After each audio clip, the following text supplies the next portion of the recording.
백두산에서 흘러내려온 백두대간이 끝나는 곳, 지리산 천왕봉이죠. 모두에서 얘기했듯이 거꾸로, 그러니까 북진으로 진행한다면 백두대간이 시작하는 곳이겠죠. 이 영상이 우리가 본격적으로 백두산에 들기 전으로는 마지막 영상입니다. 지난 편에 이어 천왕봉에서의 영상입니다. 천왕봉 주변의 모습을 봅니다. 백두대간의 대장정을 내딛기 전 민족 영상인 지리산, 그것도 최고봉인 천왕봉에서 주위를 둘러보지 않고 그냥 간다면? 글쎄요. 인자하신 신령님도 자신을 무시한다고 노여워하지 않을까요? 신령님도 삐치시면 좀 겁납니다. 우리는 신령님의 노여움을 받지 않기 위해서라도 대간길에 첫 발자국을 떼기 전 천천히 한번 둘러보기로 합니다. 이 영상을 보고 그 멋진 우리 사나이 모습을 머릿속에 넣은 다음 여러분들이 다시 이곳에 들을 때 상상만 했던 그것들 풀어놔 보시죠. 영상을 보는 것과 실제로 보는 것, 감히 비교를 할 수 있겠습니까? 그것도 쎄 빠지게 땀 흘려 올라온 이것인데, 여기서 내 눈으로, 내 실력으로 한번 상상 속의 그 산줄기와 그 물줄기들을 찾아보세요. 물론 처음에는 힘들 수도 있을 겁니다. 그러나 지도를 펼쳐놓고 눈으로 하나하나 그걸 짚어갈 때 느껴지는 전율, 그리고 쾌감, 산꽃만이 느낄 수 있는 감정입니다. 자, 그러면 가슴이 시리도록 아름다운 지리산 천왕봉에서의 조망을 함께 즐겨보시죠. 중봉 북쪽 방향은 이 그림을 기본으로 하죠.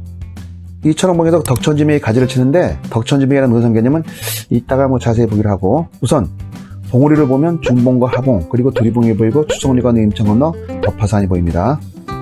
하봉은 영명대와 소년대로 이루어진 봉우리고, 그 하봉에서 좌측으로 초암능선이 관리나가죠. 두리능선은 두리봉에서 직진해서 이어나가는 줄기고, 그 끝은 와불산 쪽으로 이어지는 벽송성 능선이 끝만 살짝 보이지만 엄연히 그 능선의 끝도 추송리죠. 그리고 두리봉에서 우토라는 능선은 하봉이 가려 보이지 않는데, 이 역시 그 능선의 이음이 덕천지명이라고 아까 얘기했죠. 우선 지명이라는 산줄 개념보다 고전적 능선 개념으로 우선 살펴보기로 합니다. 좌측 아래로 보이는 추송리로 모이는 골짜기는 모두 3개죠. 골짜기가 3개라는 것은 그것을 싸우고 있는 능선이 4개라는 얘기죠. 좌측에 그림에 보는 잘 보이지 않는 그 창암능선과 초암능선, 두리능선, 그리고 벽성산 능선들은 4개 능선들이고, 계곡을 보자면 좌측 창암능선과 이 초암능선 사이의 계곡, 즉 이 천왕봉 바로 앞 계곡이 은봉산 덕풍계곡과 더불어 우리나라에서 가장 길고 험하다는 칠성계곡이죠. 그 유명한 칠성계곡입니다. 지금은 탐방 허가제에 묶여 있어서 허가를 받아야 들어갈 수가 있고, 그리고 저 초암능선과 두리능선 사이에는 국골이 흐르고, 또 두리능선과 벽송선 사이에는 허공달골이 있죠. 이렇게 4개 능선과 3개 계곡으로 각 정리가 됩니다. 그리고 추송리 앞을 지나는 임천은 자신보다 상위 등급의 물줄기인 남강과 만난 집에서 맥을 다하는 임천지맥이 저 오도제 뒤로 맥을 이어가죠.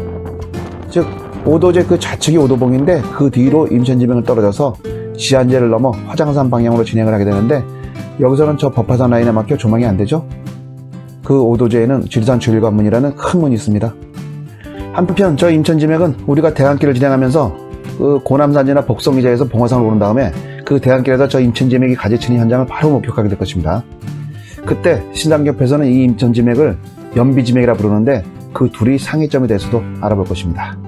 그나저나 저는 전에 그 임천지맥을 하면서 그 부근에서 잠목에 걸려 그 고구를 부실했는데, 이번에 가서 찰 수 있으려나 모르겠습니다. 어쨌든 이 정도에서는 남강의 지류로 그 노고단에서 또 흘러내려오는 만수천이 임천이 되어 함양 땅을 지나는 임천지맥을 만나는 장면도 이렇게 조망해야 하고, 지리산 제일관문이라는 큰 문이 있는 오도제와 묘법 연화경에서 가지고 온 그림인 그 법화산도 눈여겨보아야 할 것입니다. 여기서는 이 정도로 정리하죠. 눈을 오른쪽으로 돌려볼까요? 천왕봉에서는 두리봉에서 우타라는 라인이 안 보인다고 했죠? 여기서 지맥길이 3봉이니 산청 녹바위, 쑥밭재 등은 볼 수 없고, 저기 왕등제를 지나는 덕천지맥에서 고동제를 넘어 왕산으로 빠지는 단맥 하나는 볼 수 있군요.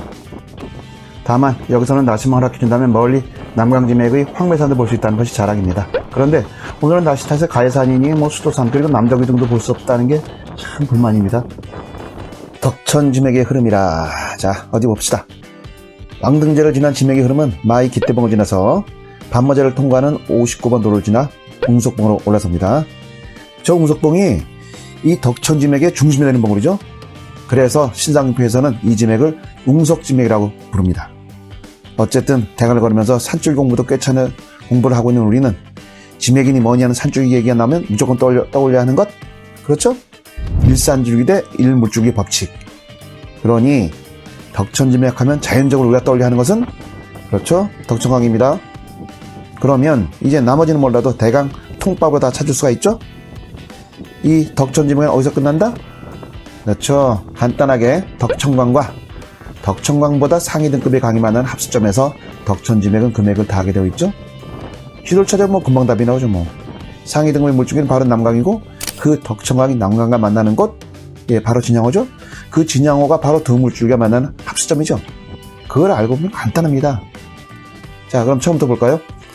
이 산줄기가 천왕봉에서 가지를 칠 때 나오는 물은 시천천입니다. 우리가 봤죠?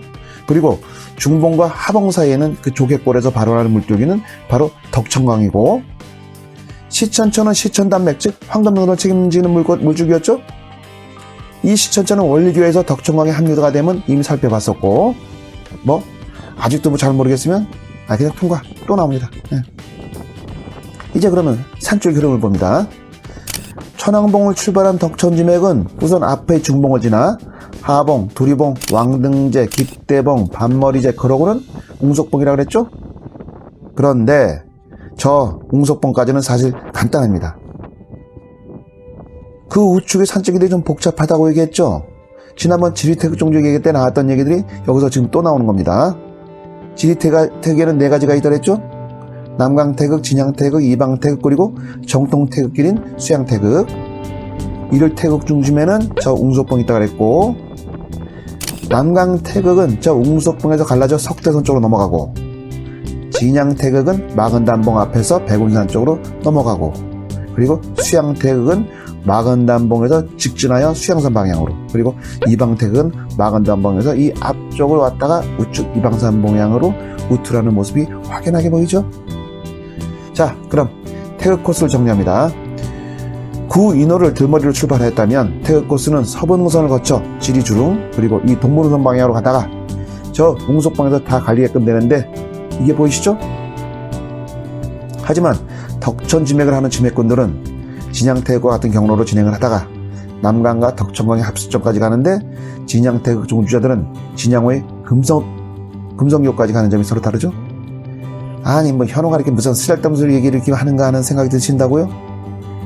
오케이, 괜찮습니다. 지금은 좀 어렵습니다만 조금 좀 쉬워집니다. 그리고 웅석봉을 얘기하면 항상 나오는 능선 이름이 있습니다. 바로 이름도 예쁜 별떼기 능선이죠. 아까 흐름도에서 봤듯이 웅석봉에서 마건단봉까지 거의 일직선으로 되어 있는 이 그 능선인데, 이병주리 지산, 이태희 남부군에도 자세한 설명이 나오죠. 예전 써리봉 산주밭에서 저 능선 위로 떠오르는 달을 보면서 집에 가고 싶고 어머니를 보고 싶어하는 어린 빨치산의 처연한 눈망울이 떠오른 듯 싶습니다. 그 남부군들이 위치한 곳이 바로 남강 건너의 양천지맥 어디였겠죠? 덕우산 쪽에서 철수하던 그들이었으니 아마 양천지맥 어디에서 웅석봉 좌측으로 흘러내리는 덕천지맥의 달땡 능선을 보았던 것이죠. 양천지맥? 그렇다면 저 둔철산과 정산 뒤로 양천강이 흐르고 있다는 얘기겠죠. 참고로 황매산은 남강지맥에 있는 산이라고 했으니 우측이 한울산으로 흘러 남강이 낙동강과 만난 합수점, 즉 의령과 함안, 그리고 창녕이 만나는 곳에서 맥을 다하겠네요. 이렇게 우리는 백두대가 아니라 우리나라 최대 산줄기를 보면서 거기서 가지쳐 나간 산줄기와 물줄기들을 하나하나 배우고 있는 것입니다. 조금 더 우측을 볼까요? 바로 코앞인데, 우선 올라오다 본 세종봉과 문창대가 제일 먼저 보이는군요. 그리고 그 아름다운 갈지자 곡선이 시천단맥, 즉 황금능선도 보이고, 그 황금능선의 유래에 대해서도 이미 덕산에서 살펴봤죠. 천왕봉과 중봉 사이의 계곡을 마야 계곡이라고 하는데, 이는 이 천왕봉이던 성모석상이 석가모니 어머니인 마야부인이라는 설에서 나온 이름이죠. 최근에는 중봉 계곡이라는 이름으로도 불리죠. 멀리 진양호를 볼 수 있다는 것 이외에는 별 특이한 게 없습니다. 이미 자세하게 봤기 때문이죠. 그리고 이제 장쾌한 지리주릉으로 눈을 돌립니다. 언제 봐도 가슴이 시원하게 열리는 곳, 우리나라 최장의 능선, 우리가 걸어갈 백두대간 길이기도 합니다. 우선 맨 앞에 죄석봉, 그러고는 향토목자가 여러 봉이죠. 촛대봉을 지나 영신봉, 삼각고지, 반야봉, 노고단으로 이어지는 저 능선. 뭐 왕시르봉은 나중에 지나가면서 얘기할 겁니다. 특이한 점은 여기서 봐도 지리 주름의 움직임이 태극 모양임을 알 수 있죠? 조금 남쪽을 볼까요? 여기서는 정맥을 두 개 볼 수 있습니다. 정맥은 백두대간 바로 아래 등급의 산줄기죠? 백두대간은 대간으로 불러도 되지만 정맥을 특정지어에 얘기하려면 그 옆에 지명을 붙여야 합니다. 왜냐면 그 대간은 우리나라에 하나밖에 없는 산줄기이며 대간 그 자체가 고유명사로 쓰일 수도 있기 때문입니다. 그러니 의왕대간이니 뭐 인천대간 뭐 그런 말들을 만들어 쓰면 안 됩니다. 잘못하면 그 불황무식하다는 얘기를 듣게 됩니다. 각설을 하고 여기서는 조금 이따 볼 대간길 영신봉에서 가지를 치는 낙남정맥이 중요하고 저 섬진강 건너 호남정맥까지도 확인할 수 있습니다. 그림에는 촛대봉 때문에 보이지 않는 영신봉에서 내려가는 낙남정맥은 왜 삼신봉을 지나 묵계제 방향으로 진행을 하게 됩니다. 낙남정맥은 촛대봉에 가서 호남정맥의 백운산 등은 노고단에서 지리 서분선들까지 얘기하다가 겨구산 가기 전 영추산에서는 아주 자세하게 얘기할 겁니다. 여기서 팁 두 개만 더. 삼신봉에서 우측 내삼신봉 방향으로 가지치는 지맥이 횡천지맥이라고 합니다. 그렇다면 삼신봉과 내삼신봉 사이, 즉 청학동 부근에서 발원하는 물줄기가 횡천강이라는 걸 알 수 있겠고, 호남정맥의 백운산에서 가지치는 지맥이 수호지맥이라고 했으니 억볼봉과 백운산 사이에서 발원하는 물줄기가 수호천 혹은 수호강이겠네요. 한 걸음 더 들어가 저 남낭정맥과 박선태 선생님의 신상경표가 있게 한 그 결과물인 신백두대간과의 관계도 알아보면 좋겠는데 지금은 거기까지 들어가기에는 좀 어렵죠. 여기선 우선 신백두대간이라는 개념도 있다는 것만 우선 기억하기로 합니다. 뒤에 아주 자세하게 얘기할 기회가 있을 겁니다. 이제 고개를 돌려 주릉 북서쪽을 봅니다. 주릉은 뭐 아까 다 봤으니 자세한 것은 대간길을 가면서 보면 될 것이겠고, 지금 여기서 우리가 중점적으로 볼 것은 지리 북부능선과 서북능선이라 불리우는 서부능선 정도가 되겠군요. 그러니 제석봉에서 추성리 쪽으로 흘러내린 창암능선 다음으로 백무동으로 떨어지는 한신능선을 보면 벽수령 넘어 그 삼각고지에서 마천 쪽으로 흐르는 북부능선의 흐름을 볼 수 있습니다. 지리 동서남북 능선 중 가장 짧은 능선으로 삼각고지에서 북쪽으로 흐르는 능선이죠. 큰 봉우리는 영월역 옆의 영업봉과 삼정산 정도고 거기서 내려오면 바로 실상사로 떨어지죠. 그리고 그 뒤로 신마리 능선이나 오곡 능선 등 뭐 자잘한 능선이 있지만 지금 다 가려있어 조망은 어렵습니다. 서부 능선의 만복대, 정령치, 큰고리봉, 세걸산, 바래봉 등의 이음이 시원하지만 대간길은 저 서부 능선을 계속 데려가는 게 아니라 저 큰고리봉에서 뒤로 넘어가 운봉 고기리 방향으로 간다는 것쯤도 염두에 둬야겠죠? 저 서부능선에서 임천에 의해 능선의 흐름은 끊기지만 대간길 봉화산에서 이어오는 능선, 그 이미 얘기했죠? 임천지맥이라는 이름이 그 능선은 임진왜란 때 의병장으로 이름 높은 조국남이 지키던 팔량자에서 넘어온 감투봉과 삼봉산이 오도제 너머로 떨어진다는 것도 좀 알아둬야겠고, 나머지는 아까 다 본 것이네요. 그러면 얼추 다 보았죠? 날씨 탓에 그 남덕이나 함양과 거창 해산들을 이어보지 못한 게 흠이긴 하지만 이제 이 부근을 볼까요? 우선 보이는 게 각자들인데 큰 것만 보죠 뭐. 여기 바로 1월대라고 쓰인 각자가 보이죠? 이곳이 일출과 월출을 가장 잘 볼 수 있다는 곳이어서 그런가요? 강계영의 두루산록에 의하면 정직헌이 쓴 글씨라고 알려져 있는데,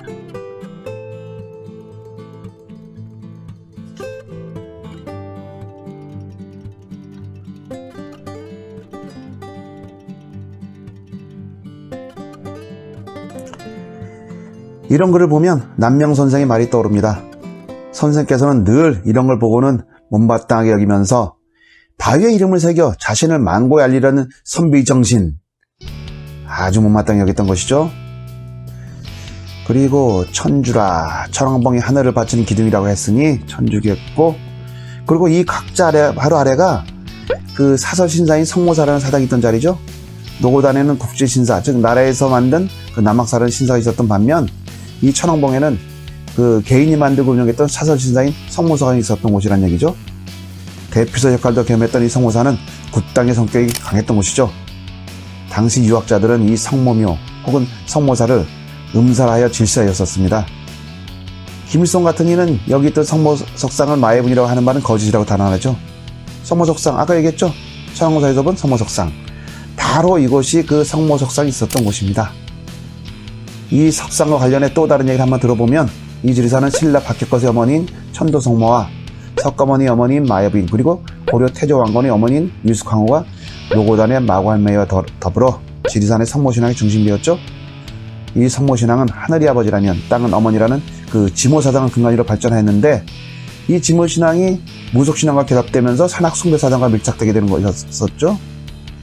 적어도 이 지리산에서만큼은 그렇다는 얘기입니다. 이 얘기는 다음 구간인 노고단과 반야봉에서는 천도성모와 마관매, 그리고 여원작에서는 동학혁명과 관련해 또 한번 살펴볼 겁니다.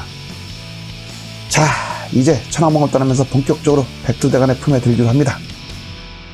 보통 무박의 경우 대간 출정식을 가진 꾼들은 벽소령에 가서 삼정리 음정마을 내는 게 보통이죠. 다리에 자신 있는 분은 그냥 한 방에 성삼자까지 내빼기도 하고 자신의 체력에 맞게 움직이면 되겠죠. 저는 촬영이 편의상 장터역에서 하산하니 대간길의 첫 구간은 1.7km 정도 진행하는 걸로 해야겠군요. 그리고 처음에는 30분 정도 분량을 올리려 했었는데 너무 긴 것 같아 10분 정도 분량을 줄이고, 앞으로 대간길은 풀로 다 올릴 것이니 궁금하거나 관심 있는 분들은 편집된 거 말고 풀로 된 동영상을 보셔도 좋을 것 같군요.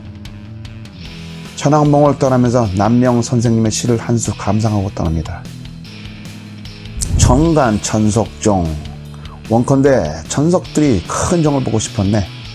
비대 고무성, 큰 공기로 두드리지 않으면 소리를 내지 않는 망고 천왕봉, 망고 불명의 천왕봉은 천명 이불명, 하늘은 울려도 오히려 울리지 않는다네.